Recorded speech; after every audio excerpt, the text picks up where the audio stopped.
the first to know Nsem-Pii TV. Ghana memoir woman a very, very interesting. Now, democracy in Supreme Court judge nominee, our President Nana Addo Akufo-Addo yeno, say omunko for approval. Okushia Dr. Ato Forson and other honorable members of Parliament or Mototo Omano. Now, obianim a common knowledge say Dr. Ato Forson, the case pending Accra High Court on the famous ambulance saga, costing financial loss to the state up to the tune of 2.37 million euros. Yeah, they are bono as time now not oyer than deputy finance minister. Now, I know now Oshia Supreme Court judge no bisa say, are there political judges in the system? Go for any gintia or bisa question about him who say question is skewed. It's because cases be bad in this country. You be trained akutie the substance, evidence of the case, and at the witnesses say cano. The yana say nipandom opposition inti and ye then a court near Pessi de Cotum. And intina and Kofo Breaker say Dr. Ato Forson question here Obusa Supreme Court judge or person lead the Supreme Court judge to make a statement say Ghana your political judges. Now judgment be bar essentially a political judgment. And now Supreme Court judge say Davida in this country judges are winning or more why in a drama for over 25 years. On share any judge or a political judge. Just said the NDC for or more flag bearer, former President John Dramani Mahama, and then Nama Okekama. And I said the Dr. Ato Forson or person or tre and my Ghana for whom kase judgment we a political judgment thing. It be anyhow. Now Obia anticipated say this particular judge Everton Supreme Court time anticipated say maybe Dr. Ato Forson case be banning him and no be the judgment say or political judgment and I see any political judgment. Dr. Ato Forson and Sir Justice Kofi Edi in Sewanso Yenko Edi Komo Yenko Ninkuti in Sema Ekoso. Will you recommend prosecution of judges if found to be corrupt? Will you recommend prosecution? If the evidence is available. Because, as I always say, everything depends on evidence. I know that there's evidence that one or two judges have been sentenced in the past when the evidence was available. If the evidence is available, when the judge is like anybody else, he can be prosecuted. In your earlier answer to a question posed by the Honorable Judicial, the MP for Wa Central, Wa West, you said that out of the cases that the judges sit on, only about 5% are deemed political. And only about 5% of the judgment are deemed political or are political. May I ask you, are there political judges?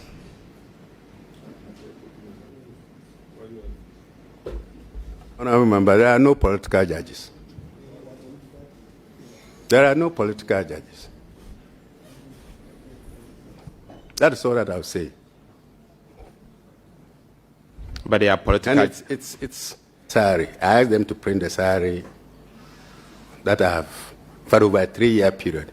And then they took it and submitted it to GRA. They brought this to me. I didn't actually go to GRA myself. They submitted it, and then they brought this.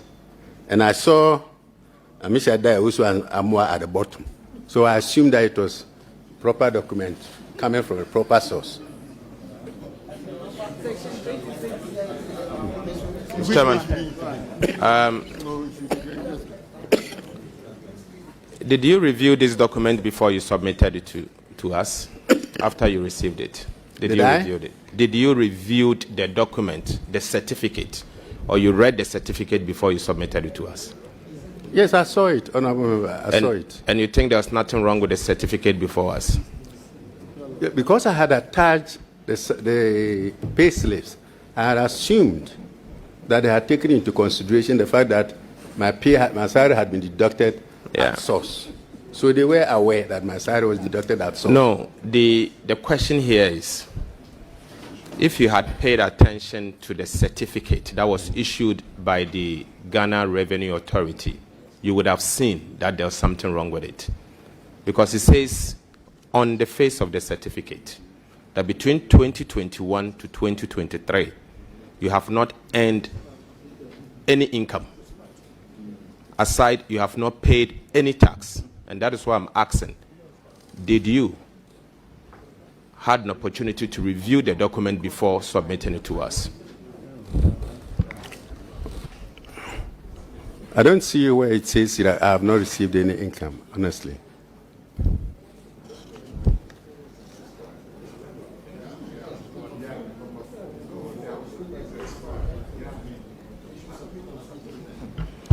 Mr. Chairman, the document before us does not conform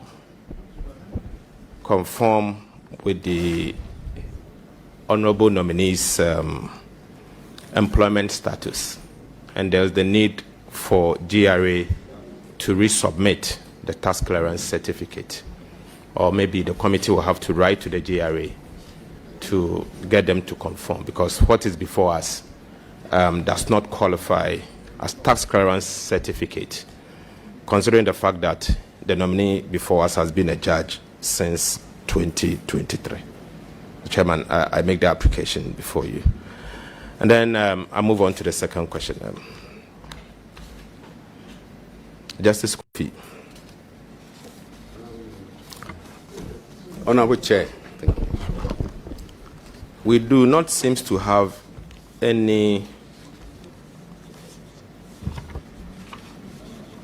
clearance from the National Investigation Bureau and the CID before us on the file, because ideally we should have it as part of the document before us, so we'll ask you some questions on it. Mr. Chairman, those documents are not before us, so it's difficult to ask questions on the back of the security brief.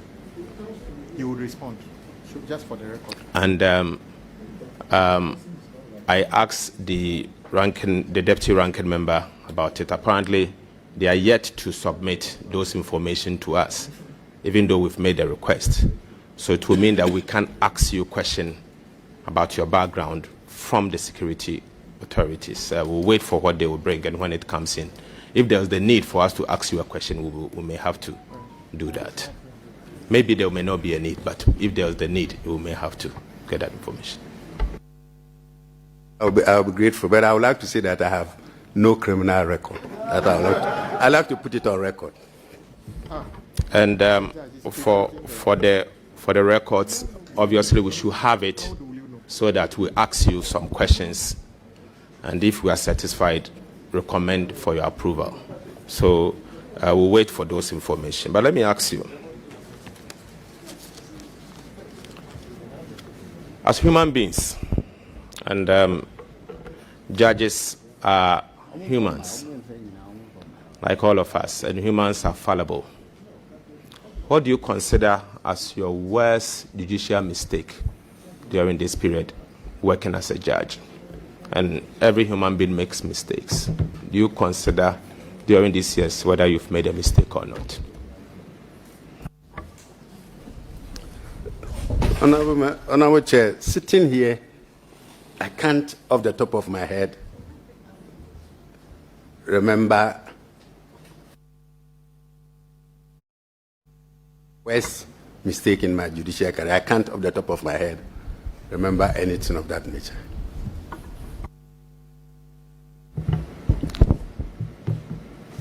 Honorable nominee, how many years have you worked at the bench?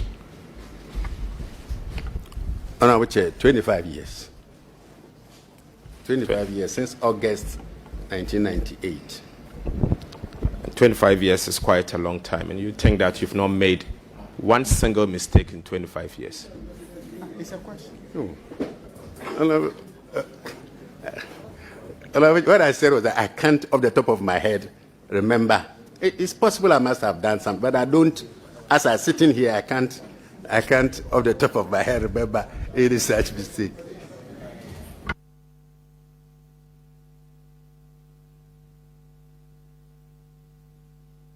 That's exactly the point. There is an issue that is of concern to most Ghanaians, the issue of judicial corruption. As a judge, an experienced one, of course, with 25 years standing, what will be your recommendation to us how the nation should approach the issue of judicial corruption?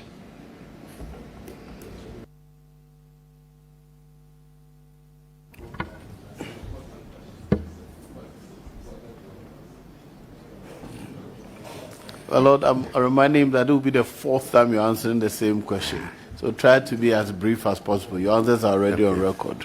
Okay, corruption, it's difficult. What we as a judiciary can do will be to set in place the institutional framework, like a complaints unit, and announce to people that don't give out money when you are coming to file a process, apart from the proper fee that you have to pay, and don't pay money to staff of the service, don't pay money to anybody. Those are the things that we can do, because it is difficult to know who walking around the court has a criminal intention. It's difficult to know. That's all, because the thing is in the mind of people. If somebody wants to be corrupt, it's in his mind. He wants to be corrupt. You cannot tell whether this is a corrupt person walking around. That's what makes it difficult to. But if you are caught, given the structures that have been set in place, then the institution has to deal with you harshly, if I may add.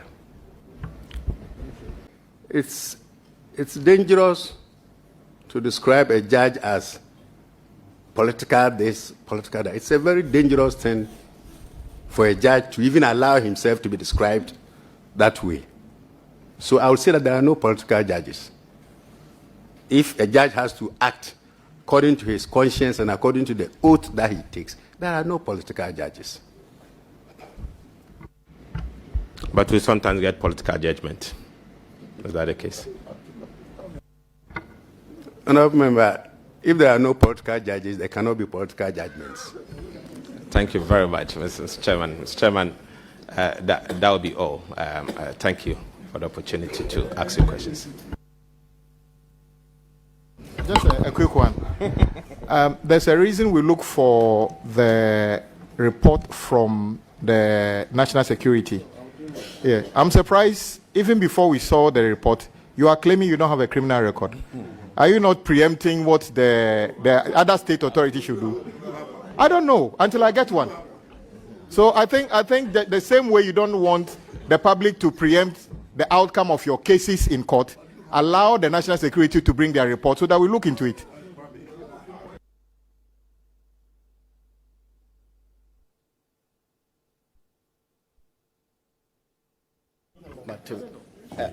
Honorable Jogate, you may ask your question. First of all, my Lord, let me congratulate you. My previous interjections were not questions. I just was given the opportunity to interject. And I'm sure you're aware of Article 35, Clause 6B, and don't read it because I'll read it for you. It says the state shall take appropriate measures to achieve reasonable regional and gender balance in recruitment and appointment to public officers. And it's not like that I congratulate you. I believe you'll be the only person from the Western region on the bench. And so it's not like that I congratulate you. And I wish you the best. And it is in line with the constitutional edict that there should be reasonable regional balance. So congratulations, my Lord. Now, secondly, well, You said there was attorney general for Western region, but not. There's been a Supreme Court judge for What's Western. your question? Mr. Speaker, I'll take your opportunity. this Mr. Your member is disturbing him. I should ignore him. Okay, Mr. Chairman. The second question I asked is that you've been in this business for the past 25 years, and so you remember the era where we're doing oral submissions. When I came out of law school, people like Peter Lajete, Joe Randolph, E.D. Combe, Nana Akufo-Addo, the current president, Norman Kujewu, Kwame Tete, and I can go on and on. If I left somebody's name out, it's not that the person was not good enough. But when we heard that they were arguing in court, we will go and listen. We will sit down and listen. The court will be full because great minds are speaking. And indeed, we learned from them. You go to court and you learn. You sit down and listen. And that's why, as a junior, I believe that's one of the reasons why your cases are called last. Because as you sit down, you hear things. You are learning. Just now, for some strange reason, everything now is written submission. For me and Honorable Joe Seusu, who have practiced for 30 years and above, what is happening is strange to us. When we tell our juniors to work in a particular way, they say, now this is not the way we do it. I agree that the courts are busy and everything. So maybe that's why you did this. But what is happening to advocacy? You written submission. I hear that when you go to court, the judge even asks you to talk for 2 minutes or so. And why? What is happening to advocacy? Remember, that is part of the processes we have adopted to reduce time in terms of delay. Honorable Seusu was in Kumasi. There was a lawyer called W.K. Dapa years ago. He's from Bequio. If he had to address a court, they would carry his books in a Ghana Must Go bag. And Honorable Mr. W.K. Dapa would take 3 or 4 days. His chambers was called Otutu Chamber. So, obviously, we can't continue like that. The W.K. Dapa sort of practice. We can't do that. About the Joe Randolph, the Kwasi Aiden, the Peter Lajete kind, they don't bring a gun to which they don't shoot. They speak law, and we listen. Just now, if Honorable Joe Seusu goes into court, nobody will hear him. And if they heard him, they will learn something. If I go into court, they won't hear me. If they heard me, they will learn something. So, I mean, you think that there can be no middle way? We should just silence all the lawyers? No, it's not silence. You put everything on paper. In fact, it's even to your advantage. The judge reads it, and it is part of the proceedings. Sometimes if you talk too much, the judge may not even be sitting down, may not be recording. But if it's on paper, it is part of the process. And the judge will, most hard-working judge, we will read it. That's why we work in the night. You sit down and read the proceedings. It's only reflection. So I won't speak. Yes. Thank you. I see that you vehemently disagree with me. So we'll keep our views. One day, if I have some opportunity, I may change it. Thank you. You know, it's a reflection of those who have expired. Our term, we must accept that our I take term great has objection to what you said. My Lord, I've practiced for only 35 years, and I intend to do 35 more years. We are no longer in vogue, so we should accept that the new old school must